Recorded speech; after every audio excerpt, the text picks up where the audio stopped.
माझं सोलापूर न्यूज मध्ये आपल्या सगळ्यांचं स्वागत। आदरणीय मोदीजींच्या नेतृत्वाखाली देशामध्ये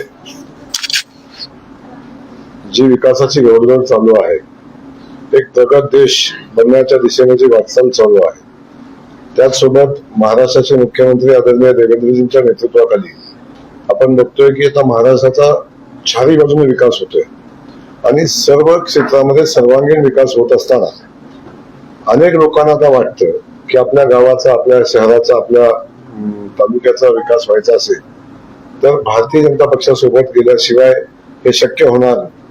आणि खऱ्या अर्थानं तो भारतीय जनता पक्षाच्या विचारधारेवर आणि त्यासोबत विकासाच्या राजकारणावर असलेला विश्वास या निमित्तानं अधोरेखित होतो आणि त्या अनुषंगानं भारतीय जनता पक्षामध्ये येणाऱ्या लोकांचा ओघ जो आहे तो आपण सगळेजण पाहतोय। आणि मी खात्रीने सांगतो की ज्या अपेक्षेने ती लोक आलेली आहेत त्यांच्या अपेक्षा पूर्ण होतीलच, यावेळी शंका ठेवायचं काही कारण नाही। त्यांचा सन्मानही या पक्षामध्ये राखला जाईल अशा पद्धतीची भावना या लोकांच्या मध्ये तयार झालेली आहे। आणि सगळ्यात आणखीन काय गोष्ट असेल तर आपण ज्या ठिकाणी आहोत तो पक्ष किंवा ते नेतृत्व या शहराचा विकास करू शकतं का, आपल्याला संरक्षण देऊ शकतं का, आपल्याला अपेक्षित असणाऱ्या लोकांची सेवा करण्यासाठी पाठबळ देऊ शकतो का, हा विश्वासच संपलेला आहे मुळात।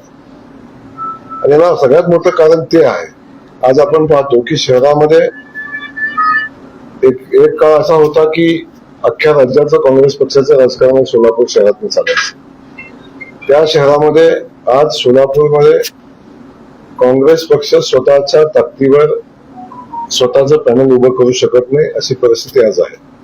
आणि असे अनेक लोक आहेत की जे काँग्रेसला वाहून घेऊन काम केलेले आहेत, त्यांचा विश्वास नेतृत्वावरचा आणि पक्षावरचा संपत चाललेला आहे। त्याचे परिणाम आपण बघतो की भारतीय जनता पक्षामध्ये येऊन मुख्य प्रवाहामध्ये सामील होण्याचा ते निर्णय घेतात। माझं सोलापूर न्यूज या यूट्यूब चॅनलला सबस्क्राईब करा आणि बेल आयकॉन प्रेस करायला विसरू नका।